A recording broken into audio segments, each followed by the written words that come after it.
ketika berbicara guru itu apalagi Indonesia itu selalu kompleks.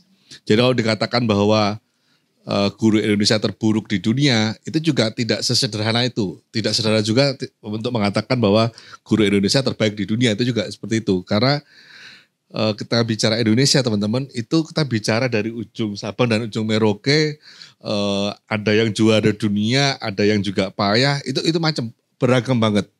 Dan itu PR yang membuat menantang perubahan pendidikan di Indonesia. Karena apa? Karena seperti di murid, di guru pun intervensinya juga tidak bisa dengan satu cara untuk semua guru.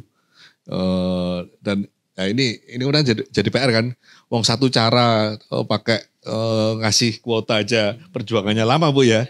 Apalagi kalau ada beberapa cara itu kan juga perjuangannya jadi tambah lama juga. Jadi ini sekaligus apologi itu ya. Kenapa kemudian Yayasan Guru Belajar sampai sekarang memang masih memprioritaskan pada kompetensi pedagogik.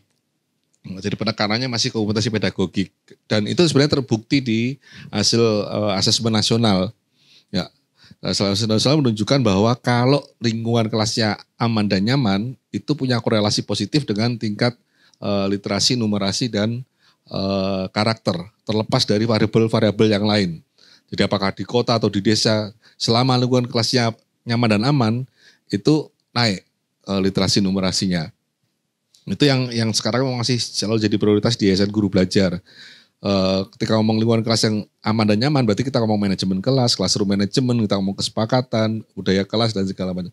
Yang kalau dilihat dari sudut pandang ini juga PR ya. Kalau dari sudut pandang sponsor atau dari lembaga donor enggak seksi. Classroom management sama sekali gak seksi. Apa sih itu? Itu kan kompetensi dasar guru. Ngapain masih diangkat-angkat terus? Tapi ya kenyataannya memang masih perlu diangkat ketika kita ngomong hasil asesmen nasional juga yang lingkungan belajar aman dan nyaman pun masih jadi angka merah di kita gitu ya.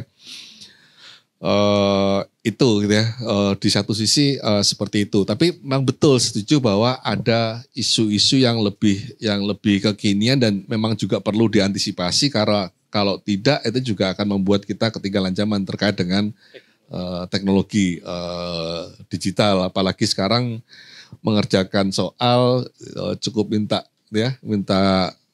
ChatGPT untuk mengerjakan soal itu udah selesai. Mengerjakan tugas. Kemarin beberapa kali saya mempraktekkan di depan forum guru, mengerjakan tugas yang diberikan guru melalui ChatGPT juga langsung selesai. Dan memang setuju Pak Toto ke PR kita gitu. Kita mau ngomongin digital, tapi sebagian besar sekolah menengah kita masih memperlakukan larangan bawa gadget. Jadi kalau di paparan saya ya sikap kita terhadap teknologi itu masih sikap abad 19 gitu ya. Teknologi dianggap sebagai ancaman, karena sebagai ancaman maka harus dilarang gitu ya. Padahal ya setelah keluar dari sekolah ketemu lagi gadget ya. Sehingga ketika tidak dibiasakan di sekolah malah justru anak-anak tidak siap ketika ketemu gadget di luar sekolah dan itu kan jauh lebih berbahaya ya teman-teman ya. Kalau kita nggak membiasakan. Kalau kita yang mengenalkan, itu setidaknya kita masih bisa memonitoring, bisa membina dan segala macam. Tapi kalau kita sudah ngelarang, ya berarti anak-anak akan kenalan gadget tanpa monitoring, tanpa pembinaan dari orang dewasa. Dan itu memang PR untuk meyakinkan teman-teman di sekolah untuk mencabut larangan tersebut. Dan semoga bisa kolaborasi dengan aksi itu untuk melakukan transformasi digital. Transformasi digital tidak dalam artian infrastruktur ya, tapi bagaimana kita mengubah sikap terhadap teknologi. Semoga Pak dalam waktu dekat nanti kita ada program untuk yang terkait dengan digital.